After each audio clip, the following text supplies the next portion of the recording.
This is a Film Stories original podcast. Love this podcast? Support this show through the Acast supporter feature. It's up to you how much you give, and there's no regular commitment. Just hit the link in the show description to support now. Explaining football to the friend who's just there for the nachos? Hard. Tailgating from home like a pro with snacks and drinks everyone will love? An easy win. And with Instacart helping deliver the snack time MVPs to your door, you're ready for the game in as fast as 30 minutes. So you never miss a play or lose your seat on the couch or have to go head-to-head for the last chicken wing. Shop game day faves on Instacart and enjoy $0 delivery fees on your first 3 grocery orders. Offer valid for a limited time. Other fees and terms apply. Hey, I'm Ryan Reynolds. At Mint Mobile, we like to do the opposite of what Big Wireless does. They charge you a lot. We charge you a little. So naturally, when they announced they'd be raising their prices due to inflation, we decided to deflate our prices due to not hating you. That's right. We're cutting the price of Mint Unlimited from $30 a month to just $15 a month. Give it a try at mintmobile.com/switch. $45 upfront payment equivalent to $15 per month. New customers on first 3-month plan only. Taxes and fees extra. Speed slower above 40 gigabytes. See details. My dad works in B2B marketing. He came by my school for career day and said he was a big ROAS man. Then he told everyone how much he loved calculating his return on ad spend. My friends still laugh at me to this day.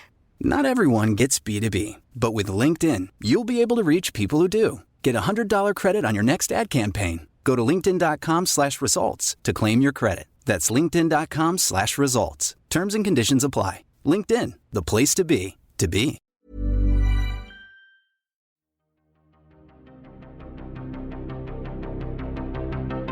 This is Writers on Film, the only podcast dedicated to books on cinema.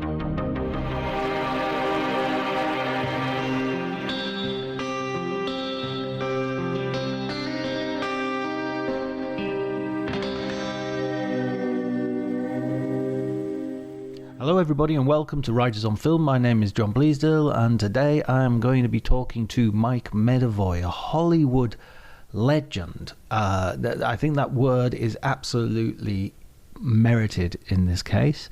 Mike has had a career that stretches from the 1960s into the present day. He has been responsible for some of the most famous and some of the best films ever, as well as during that period. As an agent, he represented the lights of New Hollywood, including Steven Spielberg, George Lucas, Terrence Malick, whole bunch of others. He headed United Artists. He founded the Orion.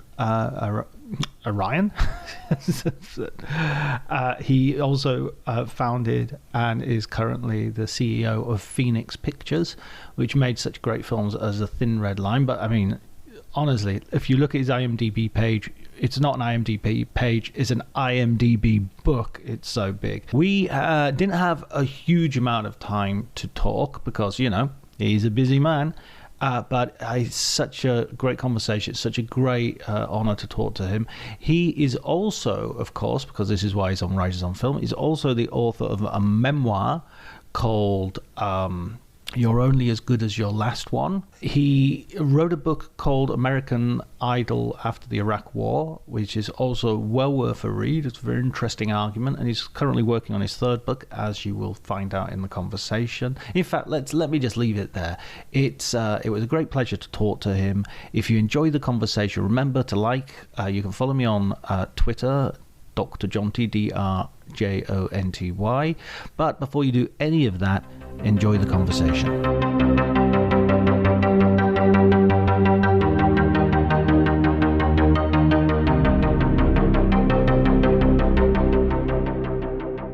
So, okay, super. First of all, I really enjoyed reading your book, and I love the title. You're only as good as your next one. Yeah, but even better, the sort of subtitle: the 100 great films, 100 good films, and 100 for which I should be shot. Yeah, well, you know, it's kind of interesting because as I go through the various titles at various times, and I have these scripts, I think well, that wasn't very good. And sometimes, it turns around. It's better than I thought. So you never know. What made you want to write the book? What was your sort of motivating idea? Well, I've had a very kind of interesting trajectory to the whole life and career. Every so often I stop and think about it, and if I hadn't turned out to do the things that I wound up doing, I probably would have been teaching somewhere. I was basically a history major. The idea of combining both that and making films, or being a part of making films, seemed it was a good idea to put it down. I'm working on another, on another book. Actually, this would be the third book. Right. And this one is more about turning the clock back to my parents and examining their lives and asking, the question actually was, how in the hell did you wind up being Marlon Brando's executor? How did that happen? And often there's not a lot of answers to that, and I've kind of figured out what it is. What is survival? And do you think that comes from your parents? Yeah, no question. They survived. If you think about it, my father's born in the Ukraine, Russia. Then my mother was born in Manchuria. Her parents are from the Ukraine, Odessa. Right. And they both wound up in Shanghai. They got married there. What are the chances? I mean, they were one of, at the time, I think there was maybe 12,000 or 20,000 Jews living there. And then wound up going to Chile, and then from Chile to the United States. I touched on a lot. If I think about it, I missed the 40s, but that's about it. I got here in the 50s, and then, late 50s. Then I got into the business, and I got into the business just as it was changing, and I became a part of the change. I'm so glad to hear that you're writing that book, because the one criticism I would have of You're Only As Good As Your Last One is that I really wanted to know more about that background and the family background and stuff like that. It's such an exciting story. It's a fascinating story, and it's great because it did a full circle on me recently when they told me that they had put together a statue of the family leaving Shanghai in bronze at the museum there. That was great.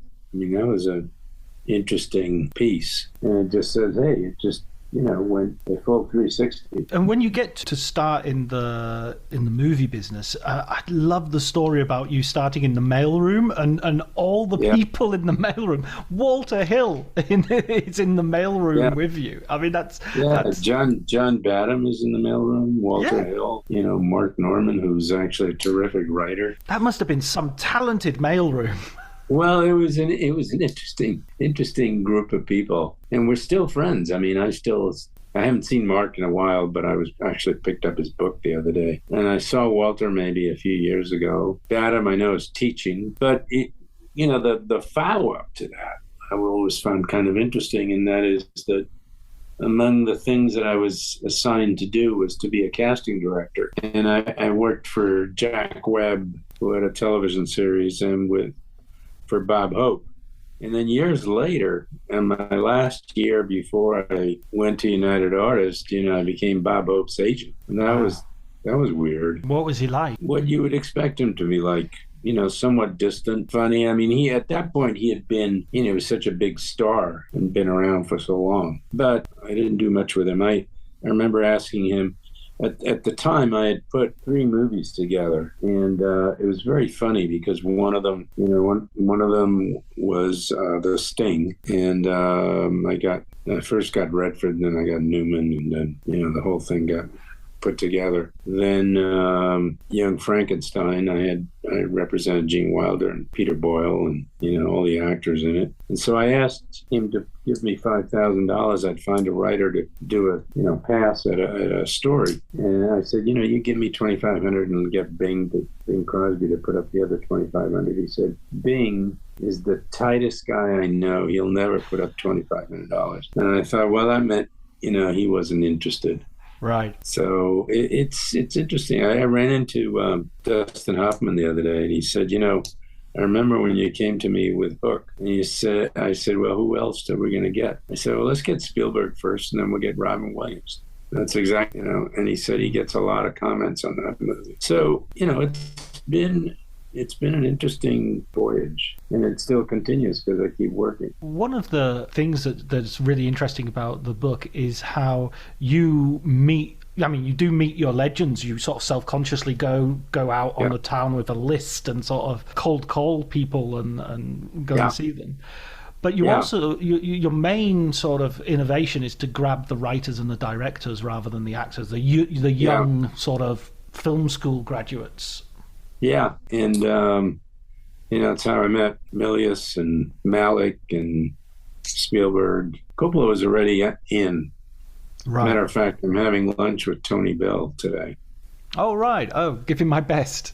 I will. Spielberg was one of those that you sort of got early and then let go early as well. Yeah, I did. And I think it says a little bit about what's important to my feelings and how I feel I ought to be treated. And, it was obviously not smart, but I never accused myself of being that smart. Because you had him as a client, as you were his agent. Yes. And you sort of said, okay, you have to go and... Well, there's a story behind it. And the story essentially was I put him together, made his deal at Universal TV, and he had been there, working behind the scenes. He had found somebody who was teaching him, how to edit, and made his deal. And then I guess, 3 or 4 years after, he wanted to make movies elsewhere. And I said, well, you're going to have to get out of this contract. And I'd just gotten Philip Kaufman out of the contract. So I thought it was doable. And he said, well, I can't do that. I don't want to do that. Now, he had a conversation with his lawyer, who I put him together with, and said that he was unhappy because he wasn't getting movies.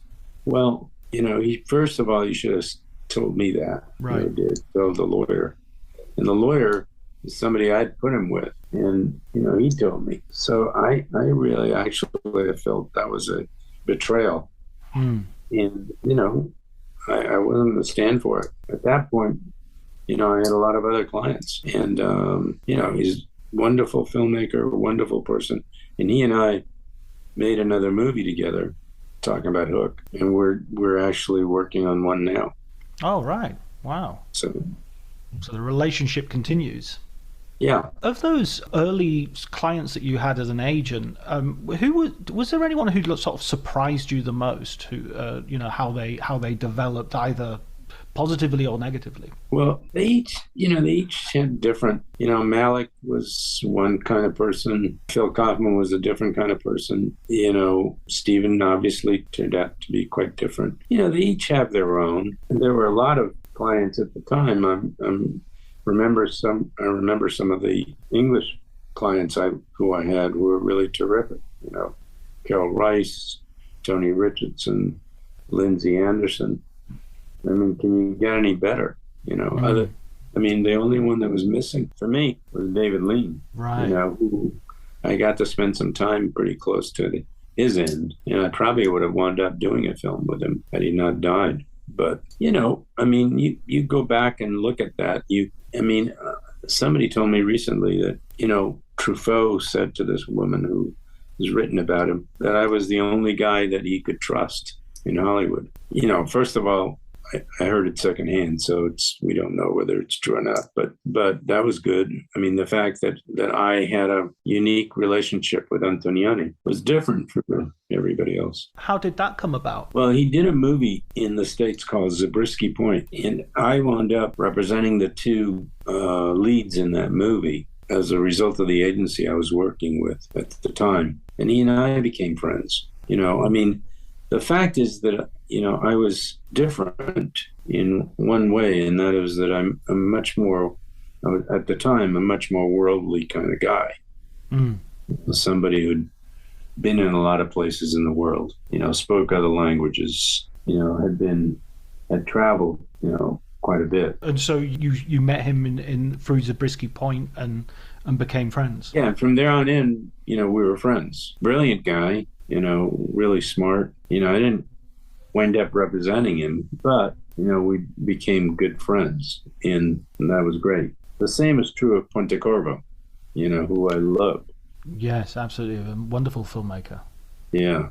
One of my favorite Italian filmmakers. Yeah, mine too. He was, he made, I think, one of the best movies, in the last 100 years. The Battle of Algiers. Yeah. Yeah.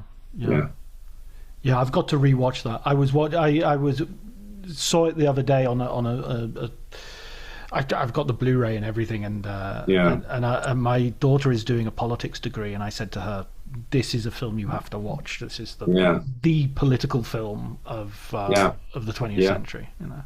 Yeah. The other thing that I found interesting about your book is that it is a personal memoir. Of course, it's about you going from an agent to heading a production. The production of United Artists, but it also sort of you have this shifting perspective. You're as you said just now, you're a very worldly guy who speaks different languages and has a perspective which is very broad. But you also have the perspective in Hollywood of being from mailroom to agent to head of the studios. Right.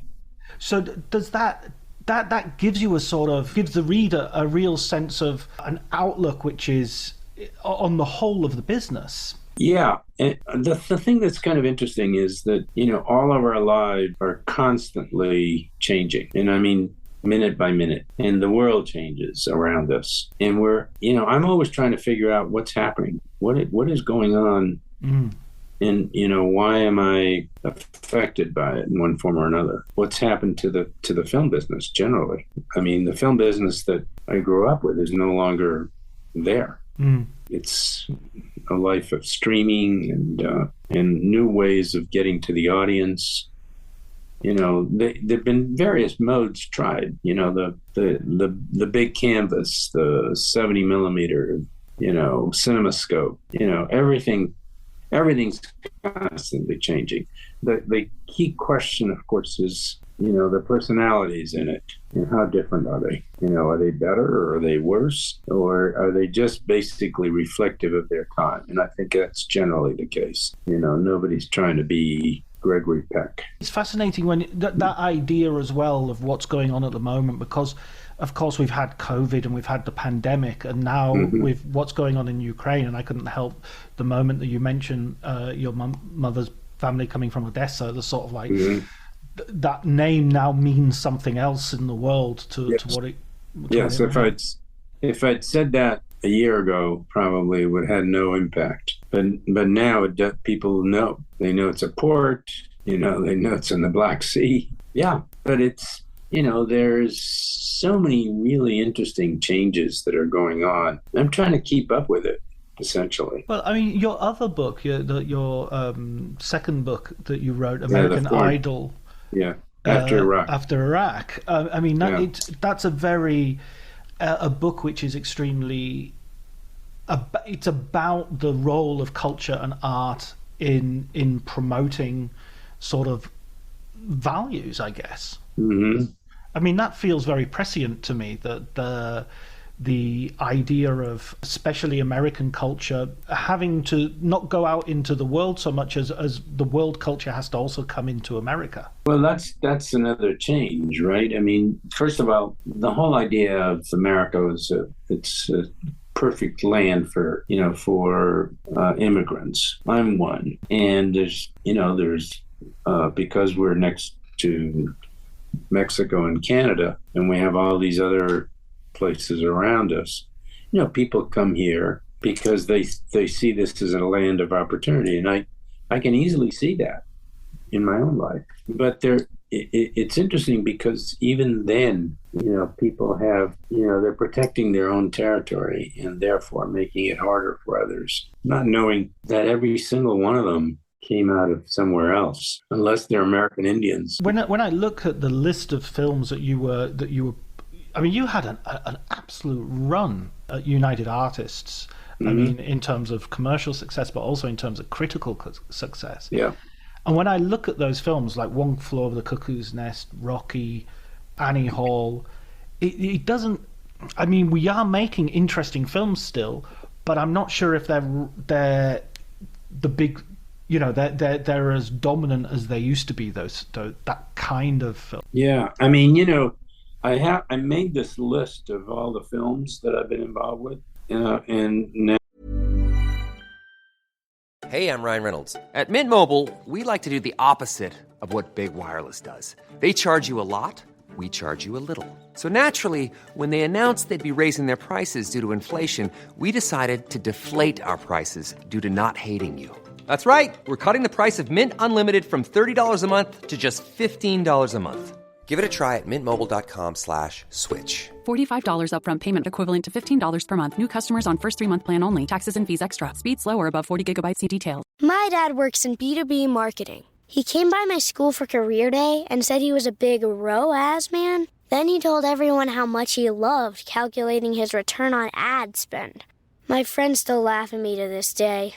Not everyone gets B2B, but with LinkedIn, you'll be able to reach people who do. Get a $100 credit on your next ad campaign. Go to linkedin.com/results to claim your credit. That's linkedin.com/results. Terms and conditions apply. LinkedIn, the place to be, to be.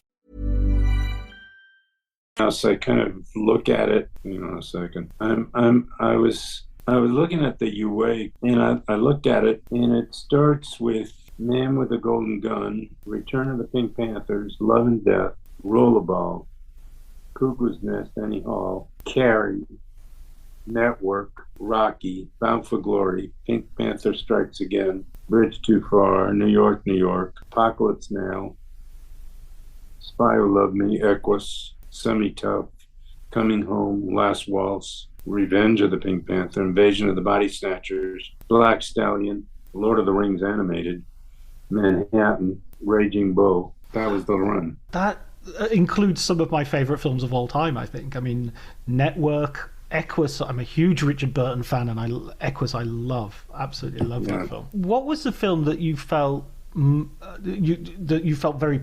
I mean, there's so much to be proud there. Is it just the whole bunch together, or is there specific ones you feel particular triumph at getting over the line? You know what? I think you look at the whole body. You know, that's why I said third of them. Somebody should have shot me, you know. It was funny that in the book you're sort of talking about doing Rocky and doing New York, New York at the same time, and yeah. Everybody expects New York, New York to be the big hit, and it ends up being Rocky. Yeah, Rocky, a boxing movie, you know, which hadn't done well. No boxing movie had done well. You know, and you can't. It's interesting because you can't categorize almost anything. You know, if you make it well enough and it's got something going for it, and it's the right time, it does well. I mean, you know, that's true about, you know, Bull Durham was a baseball movie. You know, how do you do that? What did William Goldman say? Nobody knows. Yes, that's true. And talking also of sort of knowing people before they're famous, the transformation that you describe of Sylvester Stallone in the process of Rocky coming out and him going from a relatively humble sort of guy to, I wouldn't necessarily say a monster, but something close. Well, it's interesting because, you know, I've seen the transformation throughout. Parts of him will never change. They'll be who he is. I think he realizes he's been extraordinarily lucky, and he's a lot smarter than people give him credit for, or that some people give him credit for. You know, and you know, he knows how to become famous. Everybody seems to be looking for that, for money. I mean, I'd like to know that if I knew that there was another life after the one we live in, then I'd worry about what I am going to leave. You know, I don't think that there is such a thing. But I mean, in a sense, maybe values become more important. Yeah. You know, you haven't got a second chance, you know, so it's important to get it right this way. One trip around it, that's it. Yeah, and I mean that seems to be a sort of values that you're very proud of in terms of how United Artists sort of went under your sort of supervision, or when you were part of it. But you look at the Orion pictures. There's some great films there too. And yeah, I mean, I always remember the Orion logo coming up when I'd go to the cinema or when I'd put in a video cassette and thinking, okay, this is going to be good. Yeah, well, most of them were. I mean, as I looked at that list, there's some really good ones. Little Romance, Life of Brian. Oh, wow. 10, Caddyshack, Excalibur, Arthur. I'm looking at some of the better ones. Broadway, Danny Rose, The Bounty, Woman in Red, Amadeus, Terminator, Falcon the Snowman, Hair, Something Wild, Hoosiers, Three Amigos, Platoon, RoboCop, No Way Out, Unbearable Lightness of Being, Bull Durham, Married to the Mob, Mississippi Burning, Valmont, House of Games, Dance with the Wolves. I mean, there's some good ones. Oh, they're absolutely some of the best of that period. So there. And there's so many talented people involved as well. Jonathan Demme and Demme, amazing director. Yeah. Then later on, there's Philadelphia, Legends of the Fall, on and on. I mean, there's a lot of them. Yeah. There is a third of the movies. And when you were going from you were setting up, you sort of had these phases in your career where you were going from one studio, you were setting up new studios and production companies.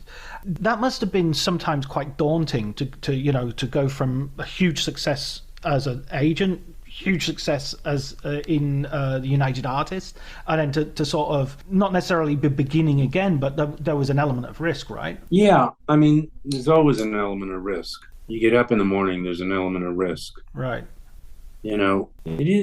Sometimes it's scary, And one of the things I noticed, I find kind of interesting, and I think I said it in somewhere, which is that, this is a business that eats its old, not the young. Right.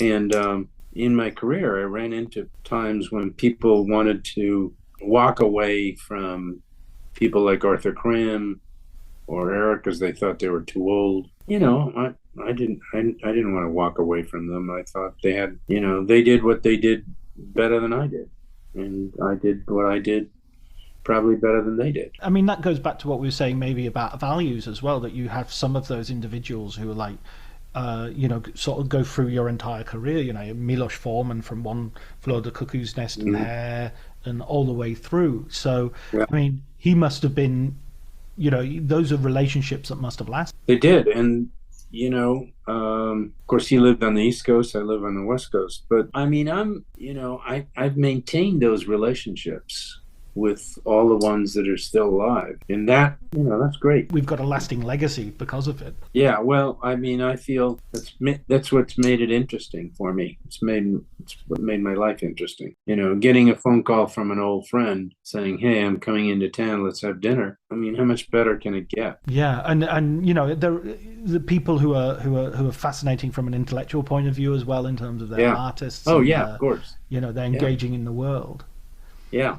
And they also leave a legacy. When you look at Hollywood as it is now, are there? I mean, you're saying everything is changing, and you're very much working in the business. Yeah. Is there anything that you kind of, if you had a sort of a magic wand and you could change instantly, what would you change about the business? You can't go backwards. It just doesn't work. You can learn something from what happened, but it's changing. When I started, I think Disney was a theme park. Universal wasn't a theme park yet. There's new ways of showing films and making films. I mean, every day there's something new. You wonder, looking at the telescope, that found these new stars and new ways of viewing the sky. And you wonder, right, when you take all those galaxies, how is it possible that we haven't been replicated in some form? What are the chances? It's like when there's enough combinations of something, it's inevitable that the most improbable things will happen. Yeah, exactly. I remember reading a quote once, which was, "On the longest timeline, the highly improbable becomes inevitable." Yeah, because It's true. it's just combination after combination.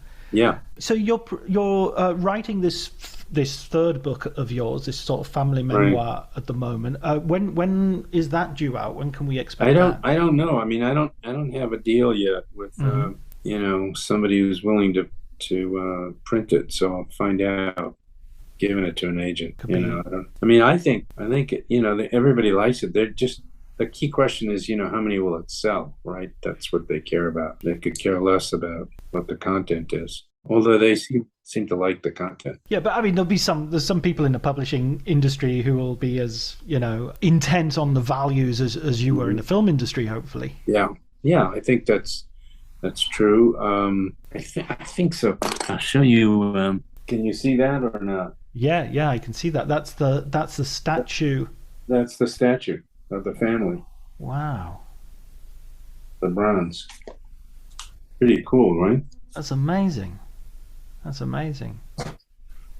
you ever thought of that maybe even being a film? Somebody called me from England. They wanted to do a documentary, right? Right. On and probably using the book. My whole thing was, I'm not interested in doing a documentary about me. Right. Interested in that. What interests me is to say, hey, I'm not really that important. What is important is the work that I was a part of. Right. That's what counts. Everything else, I say, falls into it becomes, a little bit too, look how great I am, and I don't want to be in that spot. Sort of too indulgent. Yeah. I mean, I sort of sense that a little bit from the memoir, because you're quite, the memoir is very much about, what I did, the work I did. Here's the, it's not about, and then I went home and I felt this, or then it's all about the principles by which you operated and the things that you achieved, the occasional mistake. Yeah, I mean, it's human. Of the 100 films for which you should be shot, which were there any that you felt, this should have been better? This, I mean, it not should have been better, but I wish I could have rescued this one. I can't think of one like that. There's some I shouldn't have tried. Even. Right. I thought it was funny, but it wasn't that funny. Right. I think Hal Ashby's Bound. I don't think this is one of the ones. Bound for Glory. I think Bound for Glory should have a bigger reputation than it has. Yeah, I think that's a beautiful. It was too long. It was too long. That was part of the problem. David Carradine is superb in that film. He looks amazing. Yeah, and that was it's interesting because that was part of the argument about who should play that part. And I think I tried to get Richard Dreyfuss to play it, and he turned it down on the basis of how much it would cost, or how much money he was going to get. I'm looking at these movies and I'm thinking, which ones I shouldn't have done. UHF is one of them. Right. But then, there's movies like House of Cards, which is, pretty good. Under Fire, which is pretty good. The Nick Nolte. Gorky Park was a failure, but it's not a bad movie. It's just not great. Michael Apted, I think. Yeah, with Lee Marvin and William Hurt. Yeah. I can hear a dog in the background.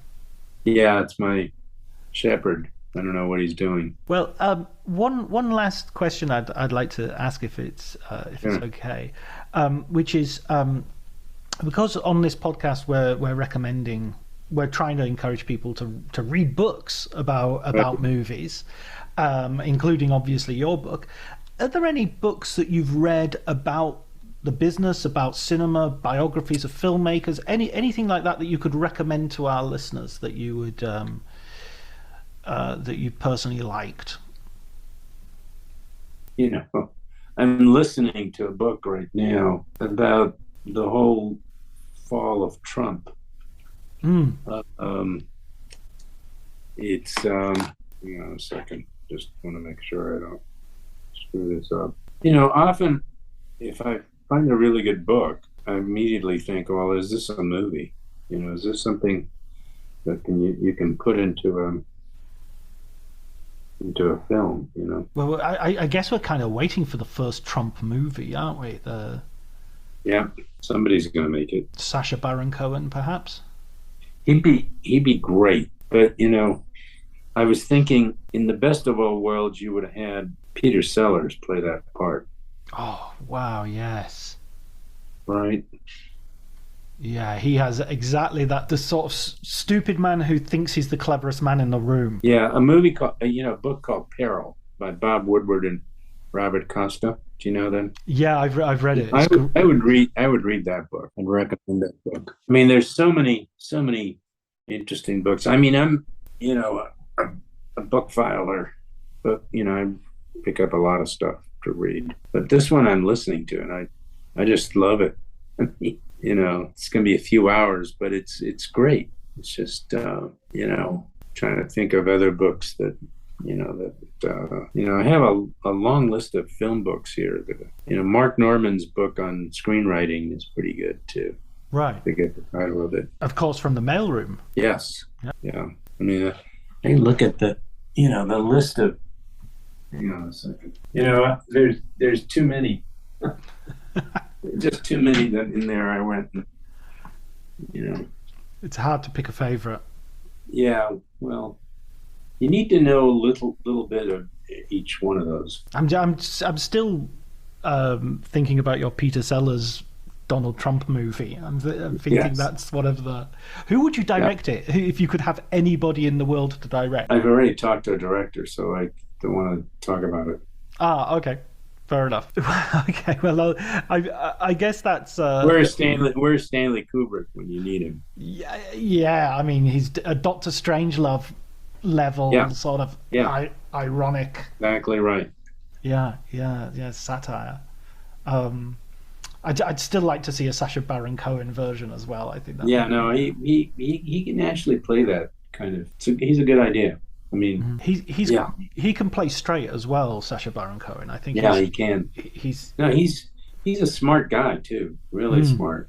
I don't know him very well, but I must say, the little I know of him, I like him. Yeah. His brother is a very famous psychologist. Very, really? Really like well respected. I've read one of his books about psychopathy. I think it was about, and he's I think he's called Simon Baron Cohen.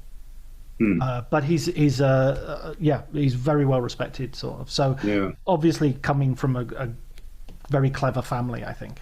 Yeah. Like the Attenboroughs, some great dinner conversation.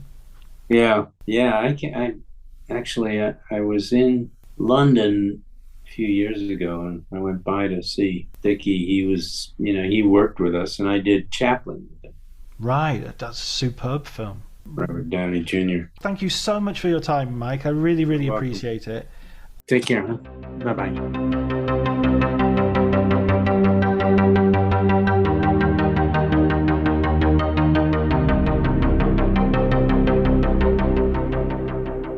So that was Mike Medavoy, one of the most powerful men in Hollywood, talking to John Bleasdale, an up and coming power, an up and coming. if you believe that, I've got a bridge that is going cheap. But it was brilliant talking to him. I really enjoyed it, as you could probably tell. Just such an interesting situation, being able to talk to someone who has had a hand in so many movies, and so many movies that were formative to my own love of cinema. So I was really pleased with that. His book is great, and if you have the opportunity, you should read it. It's on Audible as well. If you're an Audible member, I think it might even be included, so it doesn't cost anything for you to download and read it there. I'm not being sponsored by Audible. I don't know why I'm shilling for them. Okay, all that's left is for me to thank Elliot Atkins for the music, Ali Harwood for the artwork, Mike Medavoy for being my guest, and you, dear listener. Until next week, take care.